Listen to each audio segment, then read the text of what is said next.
Watson! Come on, Tommy Gooch, come on, everybody. John and John. Wow, look at this crowd. This is a sexy crowd, yes? We got some sexiness. Look at you, sir.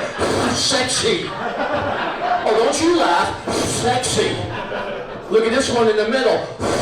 Yes. Some sexy bitches over here. I love it when there's good-looking people. Don't you love that? Don't you love when ugly people stay home? Isn't that great? With those ugly faces.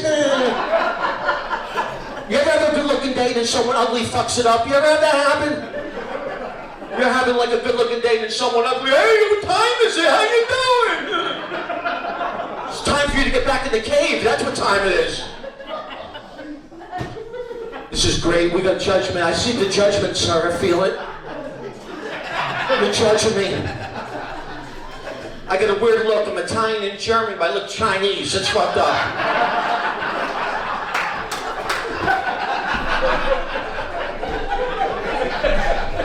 If you're Chinese and you look Chinese, that's awesome. If you're Italian and German, you look Chinese, that's a birth defect. Like, move over, Down Central, here comes Watson. Even Chinese people think I look Chinese. I went to a Chinese restaurant, the guy's like, what part of China are you from? What part?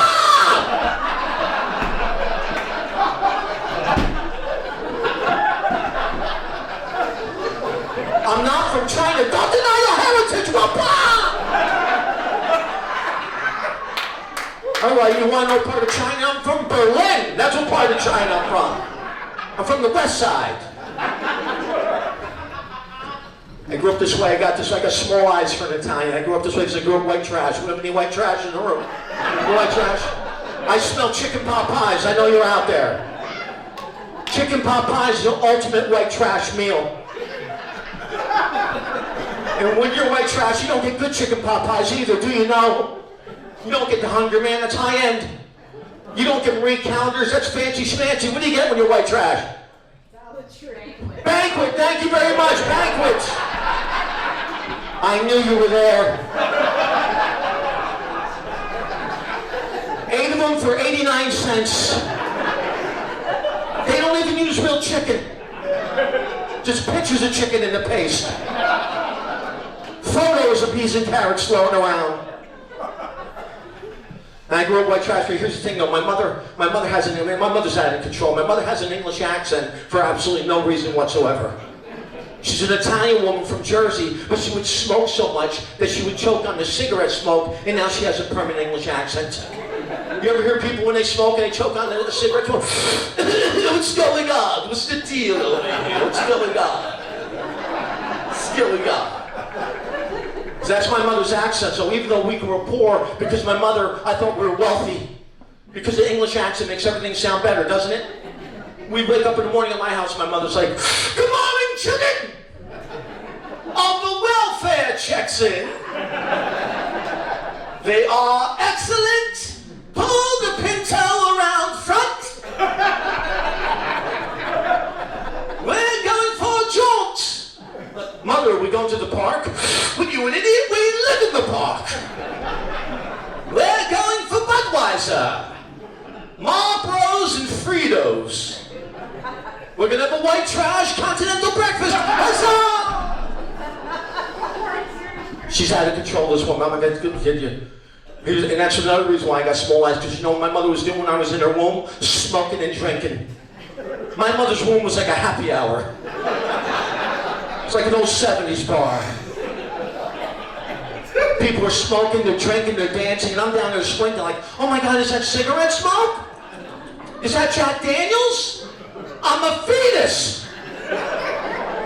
Thank God I was only in there for 6 months, you know what I mean? Yeah. Yes. I wanted to stay longer, but the Board of Health shut down her uterus. Guys flipping lights on and off. Get everybody out!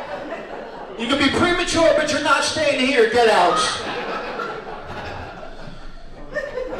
Oh, you're so sweet. That's a great laugh. Keep that going, lady. I was born in a Catholic hospital. We have Catholics here tonight, Catholics. Catholic hospital. Catholic hospital, great place to be born at, as long as your parents are married at the time you're born.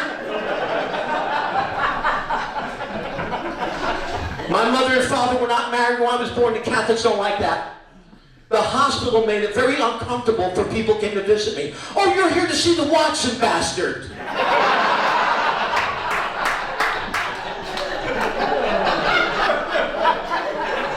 Well, he's in the basement. We figure he's going to hell. We're giving him a head start.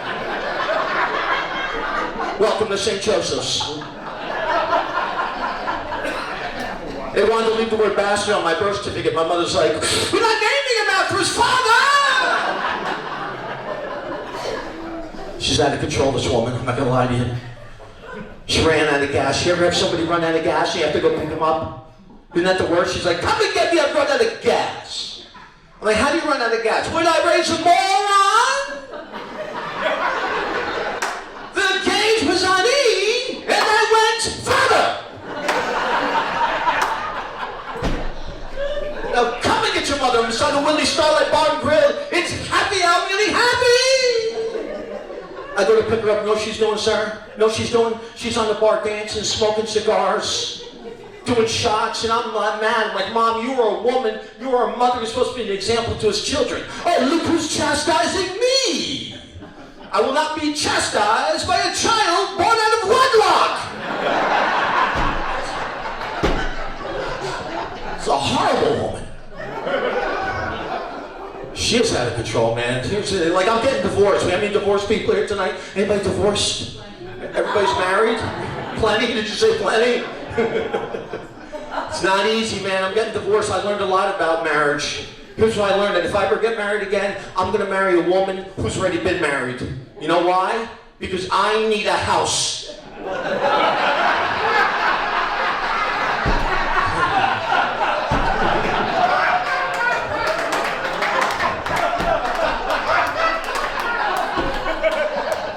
I'm down a house. I need to heat it up, folks. Right now, there's some guy living in my house, using all the shit I had to leave behind by law. I didn't want to leave behind my sports car, sir. They made me. He's driving around town. But that's how it goes. A lot of times you get remarried to somebody else's ex-wife. You move in that guy's house, starts using all that guy's shit. Another guy moves in another guy's house, starts using all that guy's shit. Another guy moves in another guy's house, starts using all that guy's shit. You know what divorce for guys is? It's just guys swapping shit. That's all it is. That's why you have to be nice to your ex-wife's new guy, because if you do, eventually you might get to visit your old shit. Like, Johnny, remember this? Like, oh my God, it's my boat! It's my boat now, but I'll let you steer. Well, thank you, Eric. I always say Eric because it sounds like a douchey name, doesn't it? Oh, is there an Eric back there? Wait a second. Eric, is it with the C or the K? C, you're the good ones. You're the good ones. The K's are the douches. Those Swedish Erics. The Swedish Erics.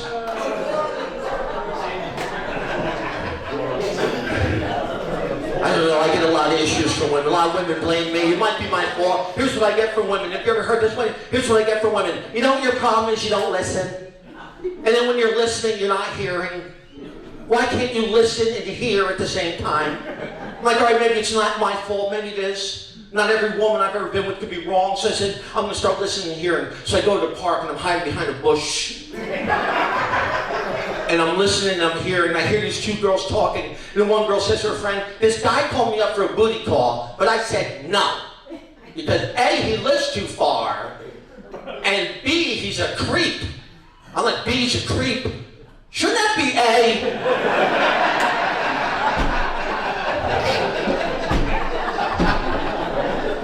Shouldn't being a creep be at the top of your list?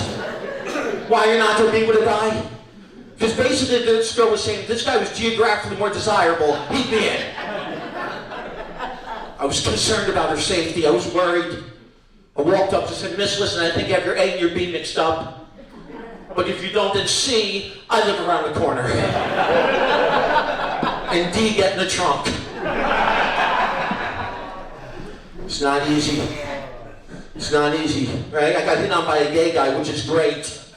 Because I'm straight. And as a straight guy, when you get hit on by a gay guy, that's great. Because that's really the only way you know if you're truly attractive. That's it. Because gay guys don't play. If I stumble into a gay bar, no one hits me, I'm back the next day with a new haircut and a tighter pair of pants. I'm getting ready. Someone's dancing with me tonight, I'll tell you that right now. I love this job. I've only had a couple jobs. My last job was a baby photographer. Yeah.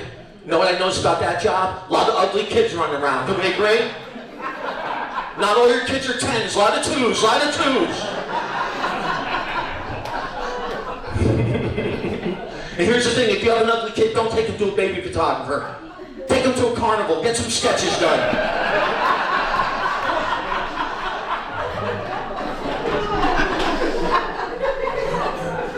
I gave this lady back her picture, she got pissed at me, she's like, look what you did to my kid, look what you did to my kid.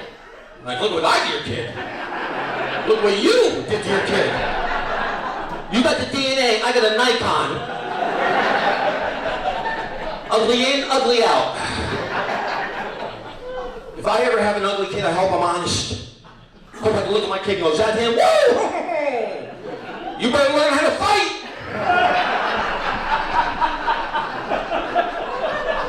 There's some shit coming your way, ugly baby. Get those ugly dudes up, get them up! Kids are out of control. They're out of control. Kids are too smart. I have a 3-year-old nephew, actually a 6-year-old nephew now. I went to visit him. Here's how he greets me. Hola, Uncle Johnny. ¿Cómo está usted? Look, where'd you learn that? Because I learned that from Dora the Explorer. Then after I watched Dora, I put on Bob the Builder. Because he teaches us cooperation. Because that's what our cartoons teach us nowadays, Uncle Johnny. What did your cartoons teach you when you were little? I learned if you strapped a rocket on your back, you would explode. Anything with the word Acme on it was shit. I also learned if you put brontosaurus ribs on the side of your car, that fucking thing's tipping over. That's what I learned. That's what I learned. I felt terrible, I felt bad. Felt like a bad uncle. I said, come on now, take you out for some ice cream, some candy. I said, you can't do that, Uncle John, it's got too much sugar. Let's go get a fruit roll up. They're made with real fruit juices, they got vitamins and minerals, they got fiber, and they're really good for you. Because that's the type of candy we get nowadays, Uncle John, nutritional candy. What type of candy did you get when you were little? Candy cigarettes? That's right, they would teach us how to smoke at age 6.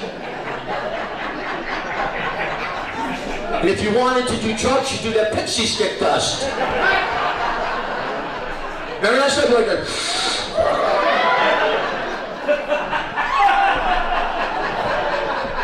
I see Swedish fish.